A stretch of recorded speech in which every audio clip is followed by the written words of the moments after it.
Um, I think anyone who finds vulnerabilities thinks that way. I think it's only people who can't find vulnerabilities who start to maybe say, oh, this isn't a good idea, because sometimes when you're just, investigating software, you find vulnerabilities, and then what do you do with them?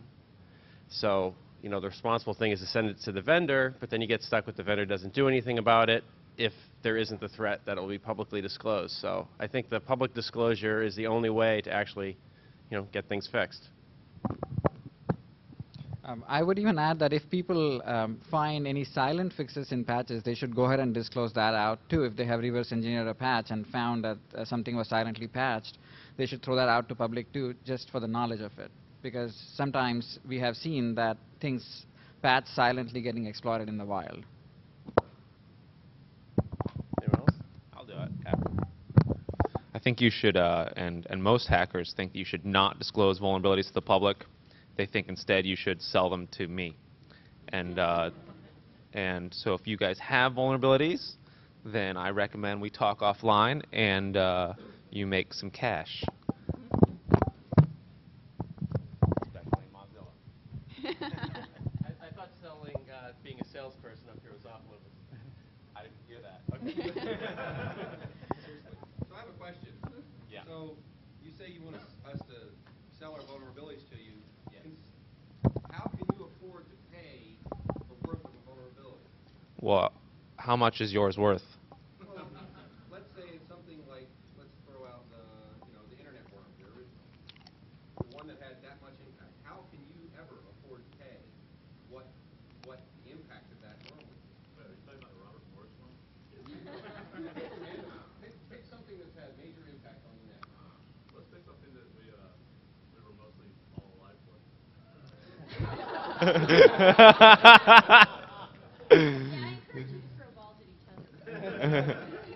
All right.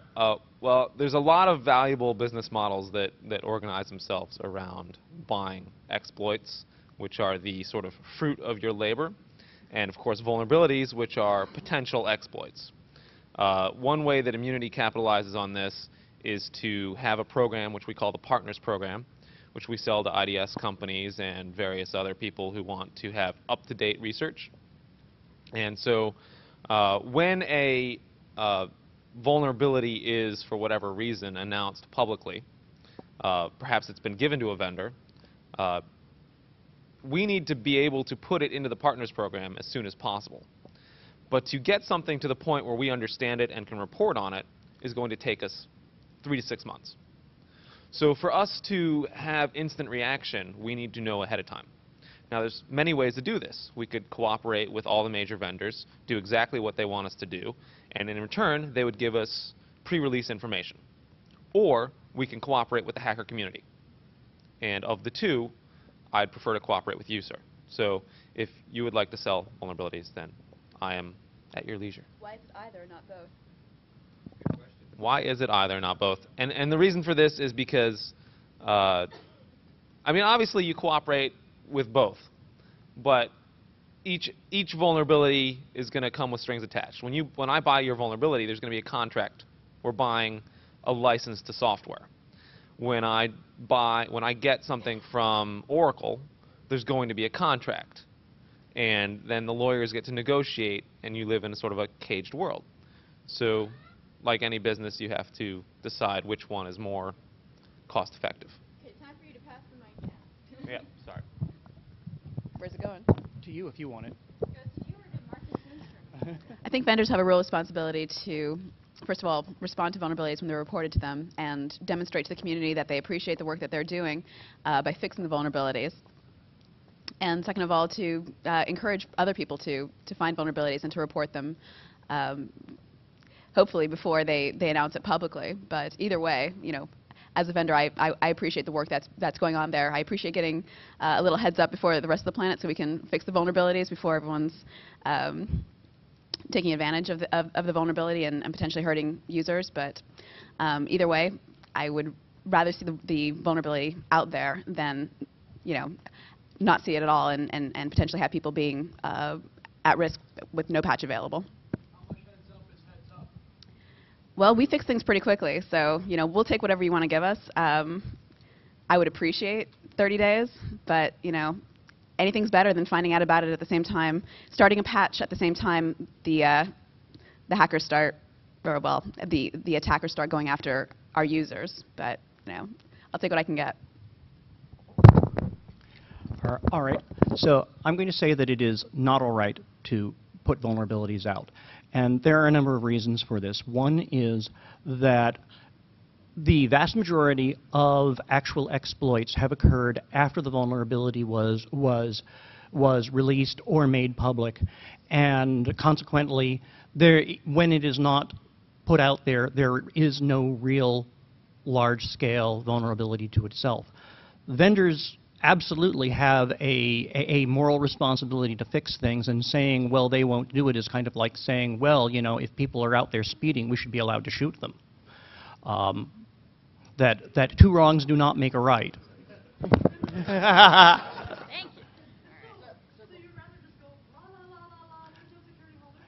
That's not what I'm saying at all. That's not what I'm saying at all. I'm saying that vendors have a responsibility to fix them, but it needs to be done quietly. What if vendors don't own up to that responsibility? That you're talking about something that is essentially a moral problem, that people are doing the wrong thing, and people who are not fixing vulnerabilities are doing the wrong thing, and we need to come up with a way to solve that, and just endangering innocence is not the way to punish the people who are actually guilty. Okay, so you brought us a problem. Now give us a solution. How about legislation? How about liability? How about liability? That's what we need. We need more laws. Hold on, I just have it for Marcus. What do you say? What do you say to the fact that there are people out there on the internet that get very upset when their vulnerability is disclosed, which they knew about? So there are people out there who find vulnerabilities, don't disclose them, and use them to commit crimes, and they get very upset when someone goes and discloses it to the vendor. Does it, and the vendor then releases a patch, and then everyone knows about it and patches their systems. So the fact that there are criminals out there that are very upset with the way disclosure is going on right now, isn't that make it pretty much factual that we're harming them? Okay. So you're saying what about people who are using vulnerabilities to commit crimes and they don't like them being disclosed? Well, they are one of the people who are benefiting from it, and of course they're not going to like it, but that's sort of an irrelevancy. I mean, the thing is that if somebody else finds it, of course there are always going to be people who know about vulnerabilities and use them for wrong. But if you know about it and you are a good guy, then you should tell the vendor, and the vendor should fix it. Okay, so how long is too long to practice responsible disclosure? At what point does a responsible researcher become an accomplice to a complicit vendor? Anyone? I'll take it. All right. So the first thing I think we should note is that responsible disclosure is a marketing term invented by Microsoft and our Mr. Weld Pond over here and a few other people who wanted to make sure that they could try to push through legislation that made what we do illegal.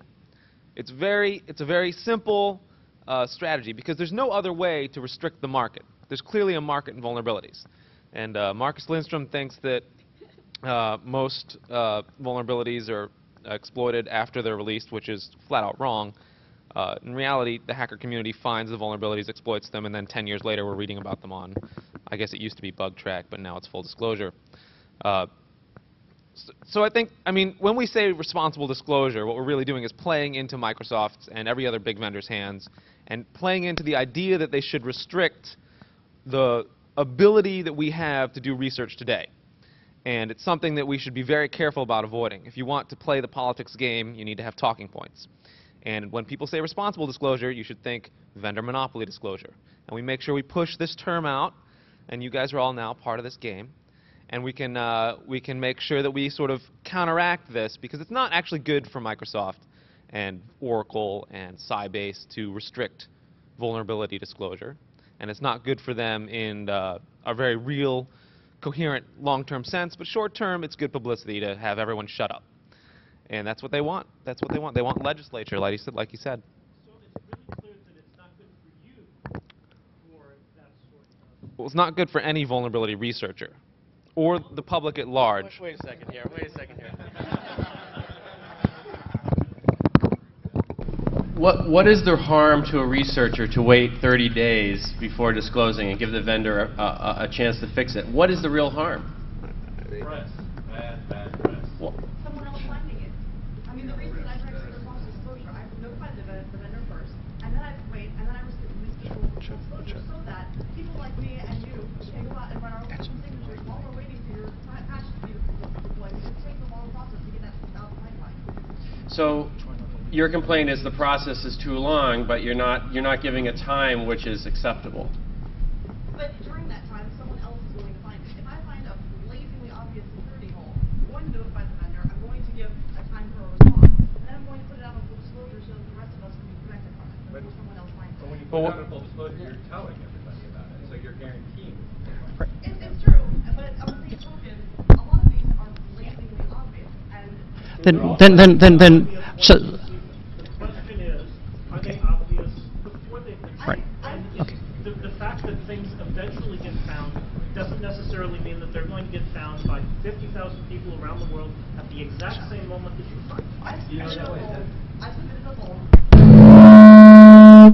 last week. okay, so I have something.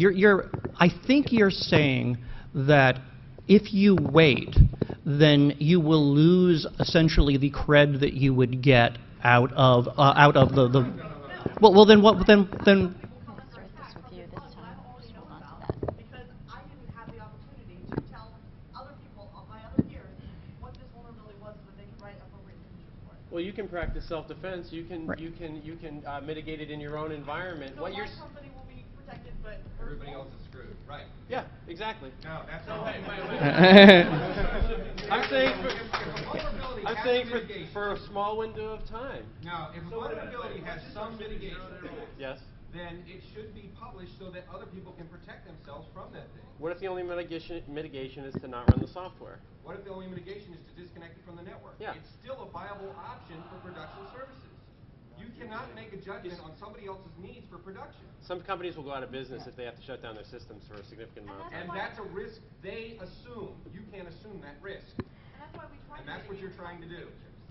I think Okay. more that they're trying to control the whole process. The whole idea of one process, the next step is now there's a third-party government branch that vets the process and constricts what you say and what you do. That's the game.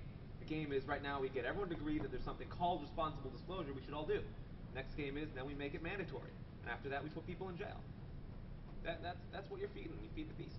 Well, that goes back to another interesting point. Once you start proactively shipping zero-day rules and IPSs, can't people just reverse engineer the IPS and get the rules out? Dude, who But works tell me with- no one has ever been able to Let's- crack DDI? Yeah. Let's talk to the DDI guy about Well, that. I mean, the IPS vendors definitely make sure, ensure highest level of encryption, right? I mean, we make sure that the package is not getting cracked. DRM. Once it's on the box, it has to get encrypted somewhere to get used.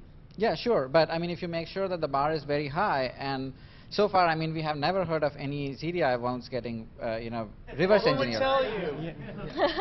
What? Who would I mean- tell you if they were able to reverse engineer something? Okay, we have enough IPSs deployed around the globe watching the activity that if somebody disclosed and was actively exploiting it, we would know of it. I mean, I can make that claim. Best offense is a good offense, I guess. All right. So next question here. Am I on? I don't think so, but all right. No, it's okay. I don't want feedback. So paying for vulnerabilities. There's a couple ways to slice this one. Should vendors set bounties for vulns in their products? We have a vendor on the panel. Start with her. So I'll start that. So we have at Mozilla what's called the Bug Bounty Program, and it's not necessarily intended to be paying for vulnerabilities. It's more rewarding the work that the community is doing to identify vulnerabilities in our products and helping us secure the product. So it's more like a thank you. It's not on the same level as some of these vulnerability markets where they're actually paying and significantly more than we do. Our bounty is $500 for a critical Firefox vulnerability. It's a thank you. It's not the same as the market here that's saying, oh, this is worth X and this is worth Y. Ours is just kind of a thank you for supporting the community. But how many vendors do you think, I mean, so if you think of realistically, if you want to have a bug bounty program, you need to have researchers who are dedicated for even when the problem comes in to verify if it is a real problem. And how many vendors do you think would be able to even do this kind of a stuff? Like, I mean, big vendors probably, but all the small vendor software, they don't have even the research pool to do this kind of stuff. So all vendors have a mechanism by which customers can report other kinds of bugs, so why not security bugs? If a customer is not able to deploy their software in this environment because of an application compatibility and issue, they have a mechanism by which they address bugs, other kinds of bugs, so why not security bugs? I don't think that's a reasonable... I can answer that because I've run into a lot of those problems. Those mechanisms are all set up for people who've got paid support contracts with a lot of companies. So unless you're paying for support, you don't even have access to the email addresses and websites and phone numbers that you, for the standard reporting mechanism. So you end up reporting to, you know, the PR person at the company or the investor contact or the webmaster, and then they don't know what to do with it. So, I mean, companies have to have a process. You can't just have the standard bug process, because... I agree that they should, but as a researcher, we see what happens when you can't find the right contact, or if you send it to PR and it disappears into a black hole. Eventually what happens is that it ends up on full disclosure. Okay. Marcus, do you have something to say about that? Yeah, I'll say that if you have a QA department, then you have people to verify things. If you are one developer, you have to verify bug reports, and you have staff to do it. And the argument that only big companies can do these things is like saying that only big companies can develop software. There is no difference between the claims.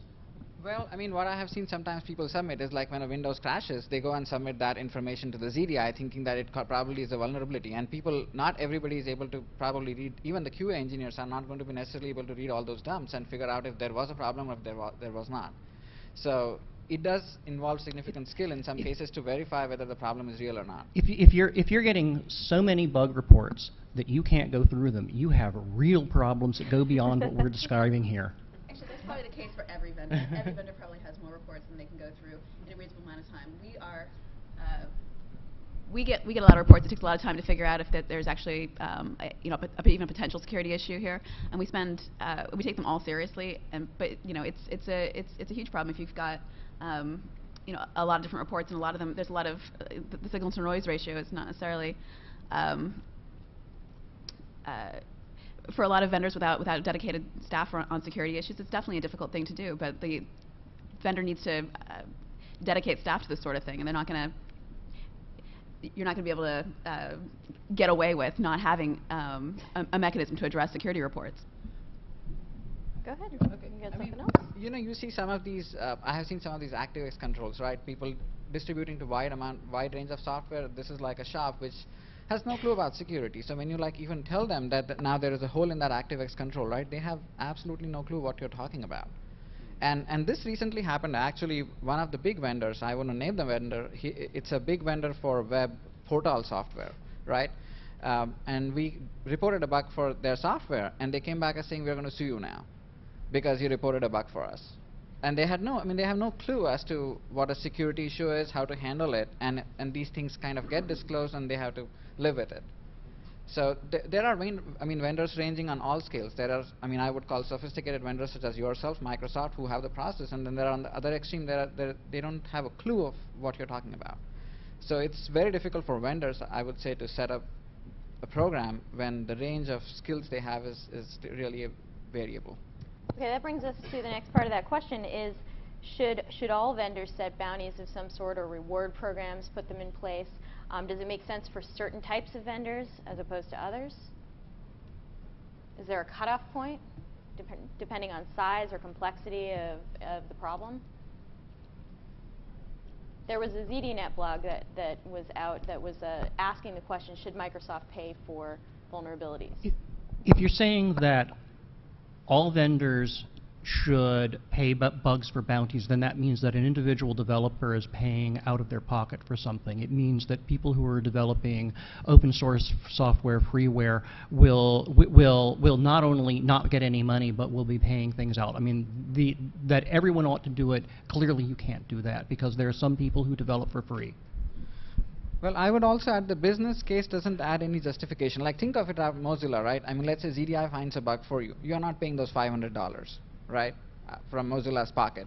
Similarly, if a Microsoft is right now getting stuff free, right, let's say from ZDI, why would Microsoft then go ahead and invest in a team and probably just get a couple of days lead over what we report to them? You know, like it doesn't, the cost versus the benefits don't make sense for a vendor to kind of go into this program. Like, I mean, like let's say all the Mozilla bugs, if you did not have a bounty program and they came from us, right, you would save your whatever. I mean, the dollars you save is not huge for you, but for somebody else, the dollars may be significant. And plus, you are also saving on all the researchers you need to employ to kind of figure out those bugs and all that. So the cost versus the benefits you are getting from the program necessarily may not make sense for all the vendors. So your opinion is that it doesn't matter whether the vendor pays for it or an outsourced third party. It's irrelevant. Somebody's paying for it. Yes. Yeah, someone's paying for it. So I have a question about that. For vendors that say that they, like Mozilla says, they'll give $500. That's great. That's kind of a drop in the bucket, but it is a nice gesture. At what point does, when a vulnerability researcher finds something and they call up, let's say I found a Linksys one, and I called up Linksys and I said, hey, you have this hole, I can see SNMP through your firewall, and I spent a month doing this work and I want some payment for it, and they say $500. And I say, good, I'm going to disclose it tomorrow. At what point does it become extortion? Because we spend all this time doing this work, and we're not getting fair compensation for it. They're using us, the community, as an outsourced security system. So like I said, I appreciate the gesture. I think it's awesome. I think it's the right way to go, and I think your business model has a lot of idea. But for everybody else, if they say, "Oh, we'll give you $1,000," at what point does it become extortion? When I say, "Hey, I spent a month on this. I ain't going to take $1,000. What's going on there tomorrow?" Or if At they the say point they're when not going to give you anything. At the point where you begin the work and you start to do the research, find the vulnerability, verify it, write the exploit.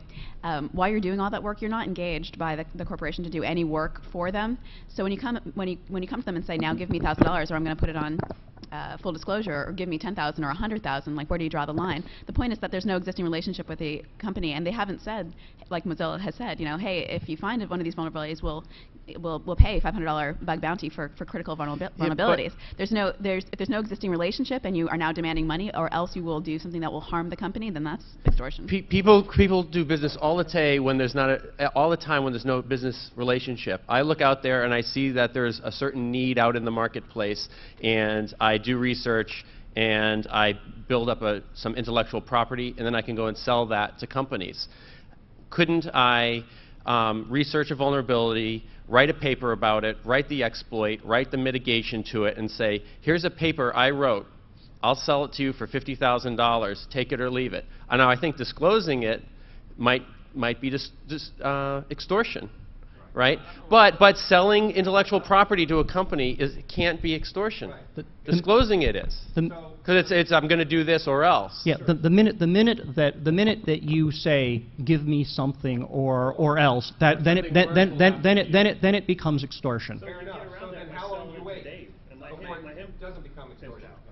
Okay, so yeah, we're getting into the next part, which is paying for protection. So going through a middleman, going through someone who buys vulnerabilities from the community and does something with them, either what iDefense does with them, which is sell them to a subscriber list, or what CDI does, which I will let you talk about. How does this, I mean, does this equate to paying, mafia protection money? How many dons do you have to pay off to be fully covered? Take it away. So we do buy vulns from the Zero Day Initiative program, and we do put filters in the intrusion prevention system to protect all our customers. But when I look at it, the number of filters that are protecting the zero-day vulns versus the number of filters that are protecting everything else, the latter is much more than what the zero-day vuln protection is. And to be honest, like in many cases, what happens is people have really not even gone and upgraded their software from NT and 2000. So they are really not, when they are buying an IPS, they are buying protection for those systems that they are not patching for years. I recently spoke to one of these SCADA vendors, and they haven't patched their solar systems for like 7 or 8 years because they don't want to disrupt any energy utilities and all that program. So they are buying IPS actually for protecting from all the vulns which already have been disclosed. And yeah, the ZDI definitely adds more, that it gives them zero-day protection too, but they are not paying, we are not saying that they are paying only for the ZDI. What protection they're getting for others is definitely more important than just the ZDI part. Well, one interesting thing when I look at this paying for protection is when the software vendor is actually selling security products to protect their own technology, and this is something that Microsoft actually does. They sell something which basically fills the gaps between their design and how people are attacking the system. I don't think that's necessarily a bad thing. But I think people say, you know, that's a very similar situation, that you're paying for protection. Anybody else? I'll say yes, it's paying for protection. Okay. All right. Yeah, please. I'm going to make an observation between the last two questions. You're basically talking about intellectual property. In one case, the vendors or the researchers? The researcher is creating intellectual property. But the bottom line is your independent intellectual property doesn't impact my business in one case, if it's original thinking. But if you're doing original research on a problem, I see possible two deviations. You may get the extortion.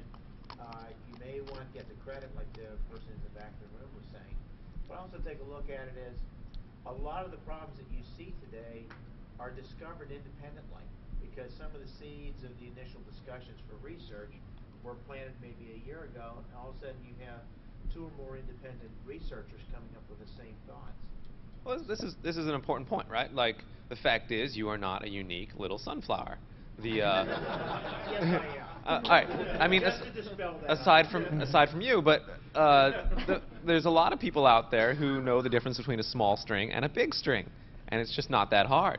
So everyone thinking that, oh, if I disclose it, it's the end of the world, that's retarded. The hackers had it years ago. Everyone knows about it. You're just another, you know, canary in the shoebox, which is not a real analogy. I just.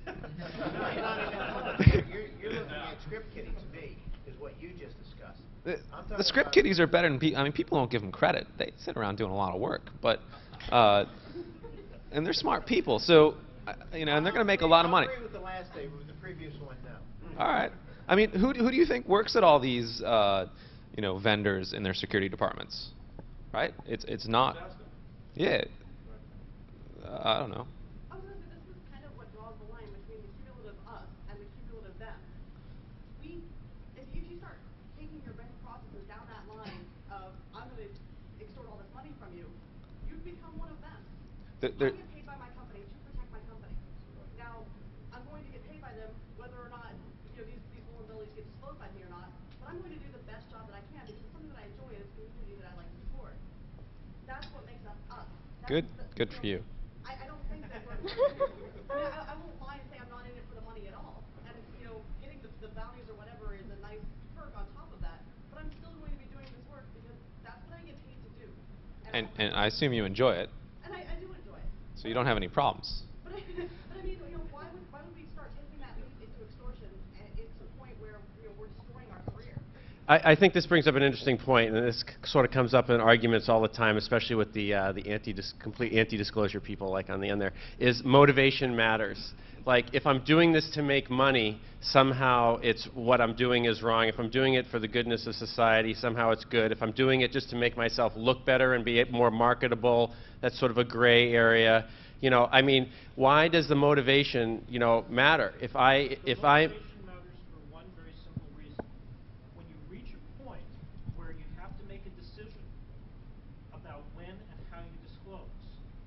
on the border, those motivations make the difference between what's better for society and what's worse for society. It's fine in a lot of the clear-cut cases where it just so happens that what's better for society also matches up with what's better for your career, what's better for your own personal edification, and what's better for your wallet. But those don't always line up. And when they don't, that's why the motivation. Well, if motivation matters, who decides what motivations are good and what aren't? Why can't we decide based on the facts on the ground, not what was in the person's head who was doing it? Because I may behave differently than Dave here. And I might be saying, you know, Dave might be in it for the profit motive, and I might be saying, well, I think I'm just doing it because I want to make myself look more impressive to everybody. Okay? We might be doing the exact same thing, but... That's exactly why our legal system works the way that it does. It's preponderance of evidence and all this other kind of stuff, but that's why we put some people, you know, give some people the death penalty and other people get involuntary manslaughter. It's the intent that you try to determine, and we determine a different sort of scale of punishment based upon that because the motivation matters, because in those sorts of cases you get those borderline situations where an involuntary manslaughter is something that wouldn't have otherwise happened in a lot of other cases, whereas premeditated murder would have happened regardless of this particular subset. Okay, so let's take a concrete example. Let's take a zero-day disclosure that causes harm. If I was doing it because I really thought that was the best thing to do and I had no profit motive, you wouldn't throw me in jail. But if Dave did that and he had a profit motive, you'd throw him in jail? Not necessarily. So let's talk about, you're saying motivation matters, but how does it actually, when does it actually mean something except you just saying, I like this person, I don't like that person? I think what he's saying is what's the effect of the vulnerability on society? If the effect is the same, though, but the motivation was different. I'm just saying the motivation is different, the effect is the same. I'm saying, suppose the vulnerability is in a heart monitoring machine as opposed to Microsoft's. That's, you're mixing what I've posed as a question. The only reason you're going to go to court is when somebody determines that the vulnerability may have been used to affect society wrong. But by that standard, Microsoft can argue that any vulnerability in Microsoft could negatively impact society. And Sun can do the same thing. Oh, you take down, you know, if you have a Solaris vulnerability, you can take down the power grid. Disclosing is not the same as using. Disclosing is you publishing a paper to bug track. Let's not get big heads about it, right? Like, so the fact that you disclose is not you creating anything. You have said something. Your words. It's not like you're an orator of such great skill that the moons have shifted. I can agree with that one. If I say, hey, there's $1 million in a shmoo bag in the knock right now, you're telling me that all I've done is give you information. Yeah, that's great. So the money disappears, and that's okay. I wouldn't say that. I wouldn't say that it's extortion when you say that. I want to hear from Marcus Lindstrom over here. If it disappears, it isn't my fault. What about fire in a crowded theater? Right. That's, yeah. I mean, what he Okay. said, intent does matter. I mean, intent is an important part of both the legal system and morality itself.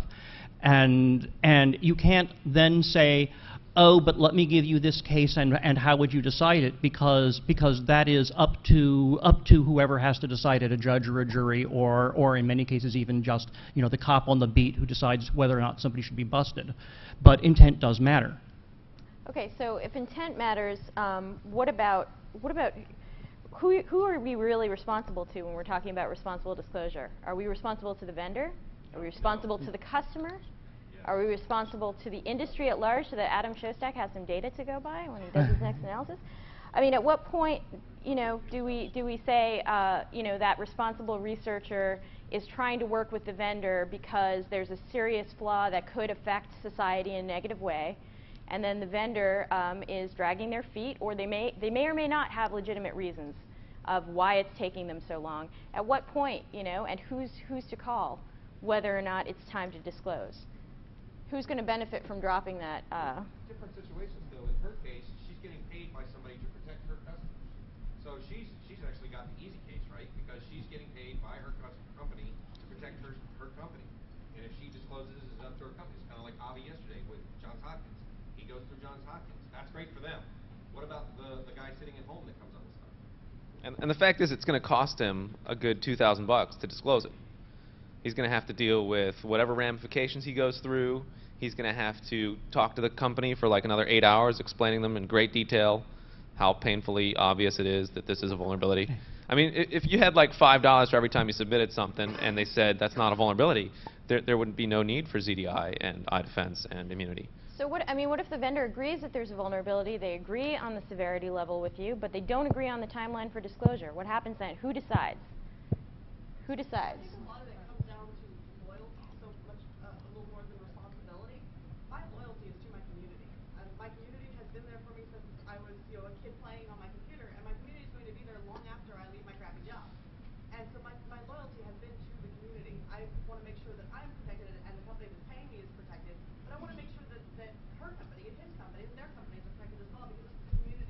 Right. So what if you've employer this, by the way? Do they know? so what if yeah? It's an important thing. If you're going to have, if you're going to be paid by your employer to have a particular job, and your loyalty is not to the employer who's paying you, who's allowing you to do this, that they at least have the right to know. It's not my first loyalty, and they are aware that I was part of this community a long time ago. Finding vulnerability is not part of my job. My job is to defend my company.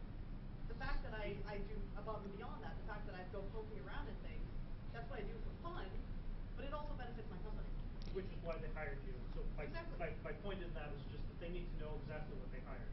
And they're very And I aware of that. commend you if you've done that, but it's a very important thing that they understand when they're. Okay, so back I want to ask. Oh, go ahead. Back to Katie's question about, how long is a reasonable amount of time. In general, the researcher has all the power in this relationship. In general, occasionally, if you're reporting to an enormous vendor that has a lot of credibility in the press, or a enormous legal team, then maybe they have some power in the relationship. But really, the researcher has all the power in this relationship. So they control when they disclose it. They control whether or not the vendor is doing something. The idea of whether or not the vendor is responding in a reasonable time frame to this sort of thing. So the vendor really has to take the position that, okay, so the researcher gave me this information and they can make it public at any time. How do I convince the researcher that by waiting for a patch to be available, they're doing the best thing for the community at large? And one of the ways they can do this is by being transparent about the overall process. Okay, well, this is the stage the bug is in. Okay, well, this is how many different components it touches. This is why it's going to take us, 14 months to fix this particular problem. If it is 14 months, which is, like 12 months, I think is the range where it's pretty ridiculous that the fix isn't out there. But it happens, and sometimes it's almost reasonable, and sometimes it's because it's not necessarily a priority for that vendor. So the researcher is the one who gets to decide, is it time to go public with this particular vulnerability. So as a vendor, what I try to do is demonstrate to the researcher that we're working on it, we're taking it seriously, we're trying to get a patch out as quickly as possible, and hope that the researcher has the same goal that the vendor does, which is to protect the user. Yeah, I think that. What do you do when the researcher is not, in other words, there's a conflict between the research thing is reasonable time and what the vendor has to do to plug that hole, because there's verification of the vulnerability, testing, deployment of the patch. There's a whole series of steps that have to. You just don't deploy the patch. There's a lot of things, as you know. And if the researcher, doesn't believe that that you have to do those things, or he doesn't agree with your timeline, what do you do then? Does the researcher, do you still go by his timeline? Well, they have the data, and there's nothing stopping them from disclosing it, so they really can. So there's nothing that the vendor can really do in this instance except to try to convince the researcher that they're working on the vulnerability, that they're taking it seriously. There's really nothing else that they can do. In our experience, usually what has happened is when you talk to the researcher back, like usually you get emails like, hey, I told you this bug about 6 months back. What are you guys doing about it? And what is the vendor doing about it? Why it is not fixed?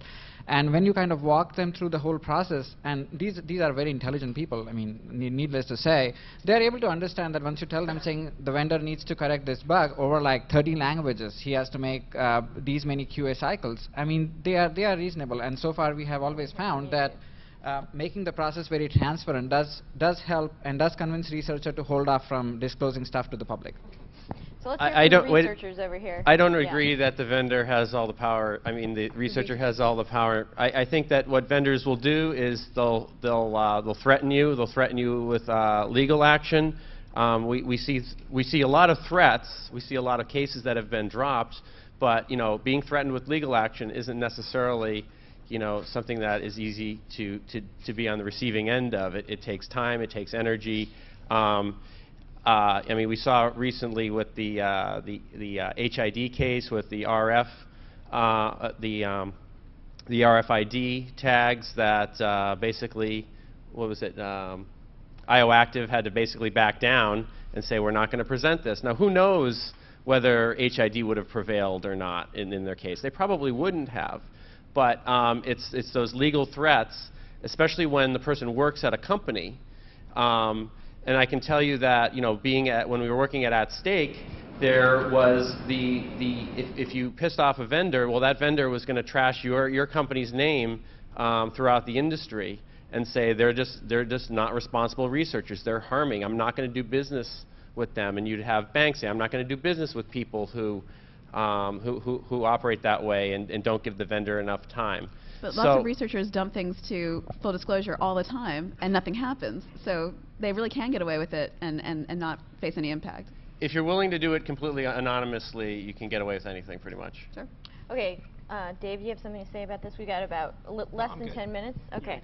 So I want to get to what makes a good vendor from a researcher's perspective, and what makes a good vendor from a customer's perspective. So, you know, is a good vendor someone who pays bounties? Is a good vendor someone who doesn't sue researchers?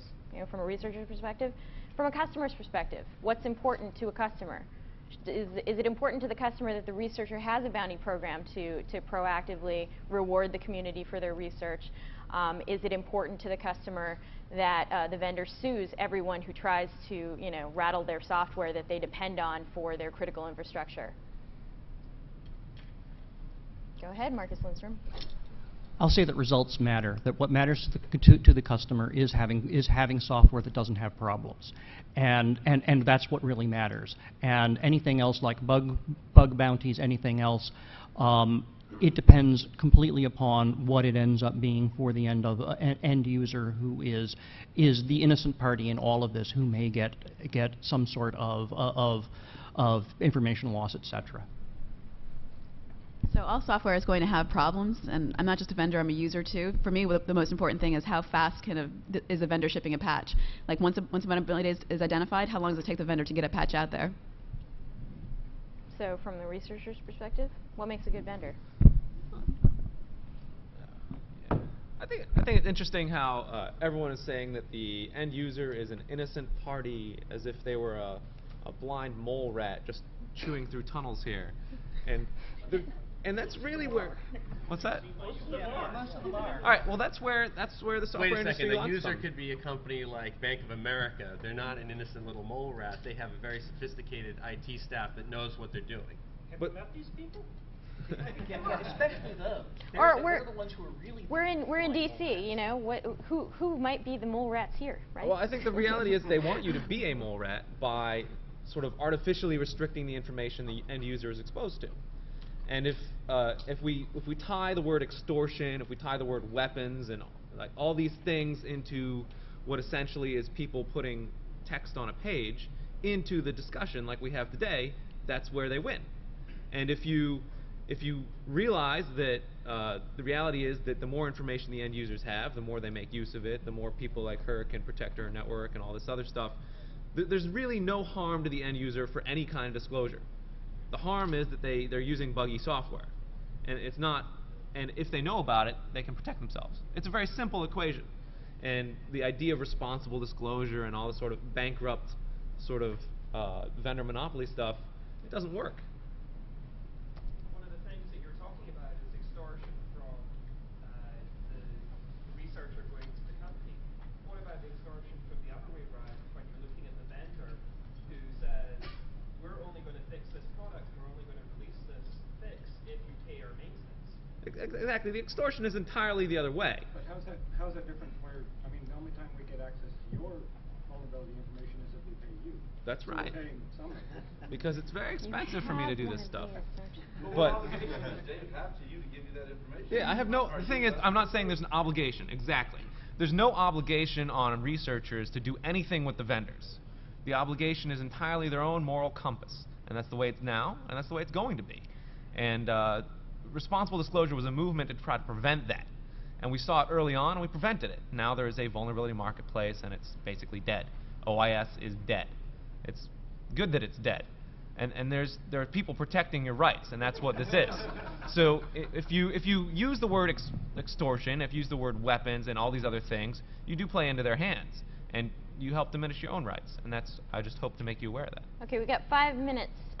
One comment? Well, I was going to say that Window made a really good point when she said that, you know, if you give us a timeline, the biggest thing that I see people complaining about is people responding with, oh, this isn't really a vulnerability, or we don't think this is critical, and then 6 months later they release it.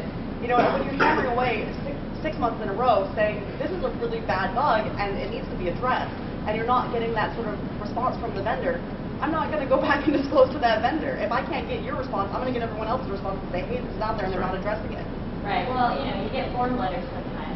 This vulnerability will be addressed in the next critical patch update. Well, I think that the more that the vendor takes responsibility in rewarding this behavior, in saying, here is our timeline, here is the process, here is, a small token of our appreciation, the more that the vendor rewards that, the more you're going to get collaborative feedback, and you're not going to have to worry about suing me. Okay, one more quick comment, then I want one more question to get in the 2 minutes. You had your hand up first. Sure. I hear vendor.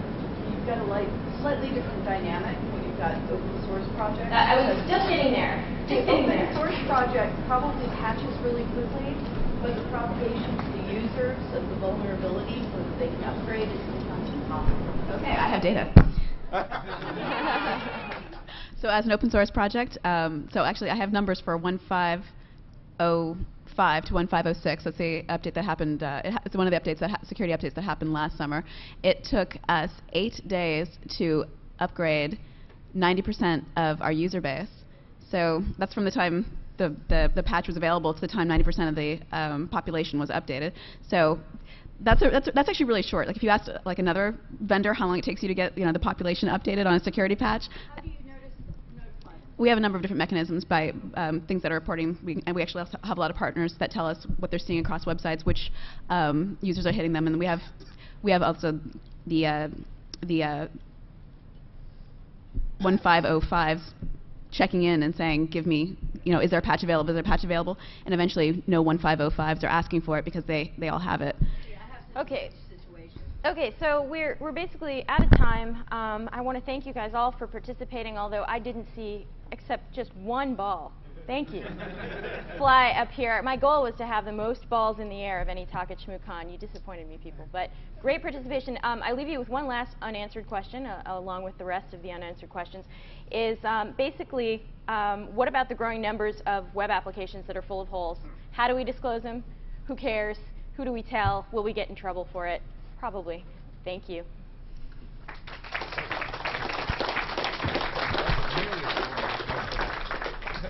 Oh, I'm supposed to give this away. Who wants it? All right.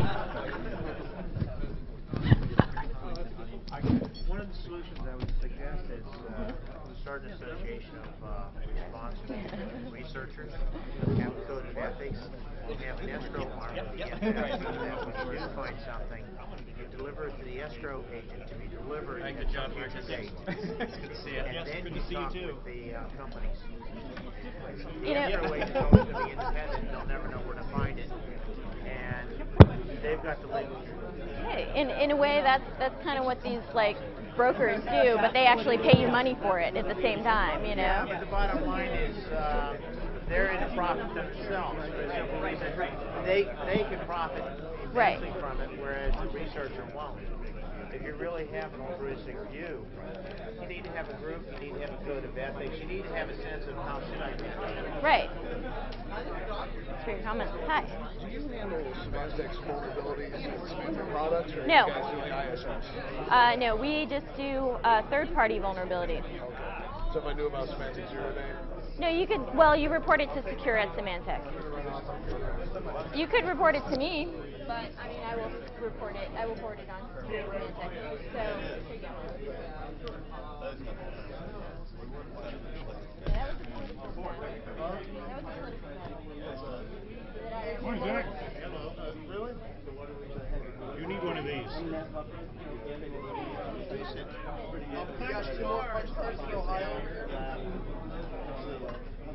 You don't have one yet? No, I mean for this presentation. I've only got 4 left or 5 left.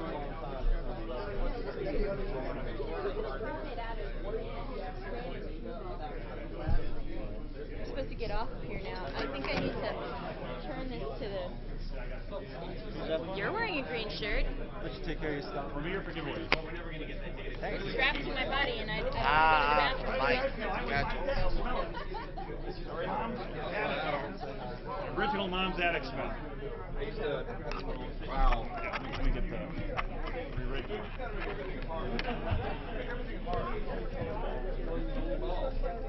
You want the walking mic?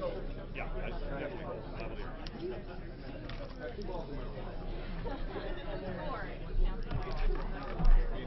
Greetings. Yes, I believe so.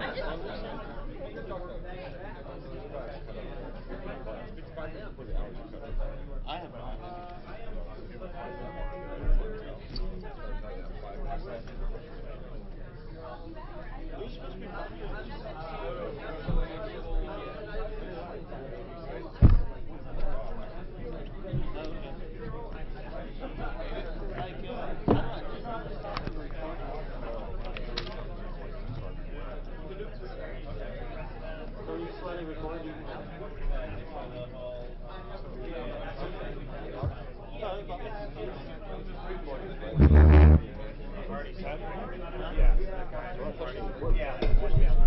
Hello, good morning. How are you?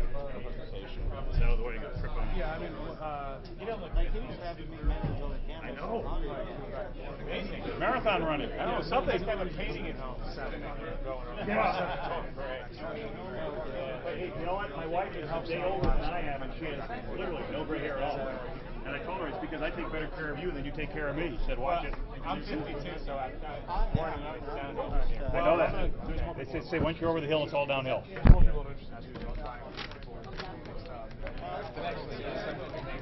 I don't even know if they still make these anymore, Jack. The NSA had with the Elon satellite, it was like, uh-oh, we're not supposed to put that out. Yeah, I think it was a very short run, and then they just, like, pulled them off the market. They said, we can't be doing satellites on NSA heads. Well, there's another agency that does that. NRO. So it's a term thing. Yeah. You can use slides? No. Okay. So we didn't have slides 30 years ago. So. Cool. Sounds good to me. That's You make it or break it based upon. Well, no laptop. Some Paxer shirts. My socially responsible effort to support Project Red. Of course, of course. You know, Anybody wants one? Get a good basket. This is all there are.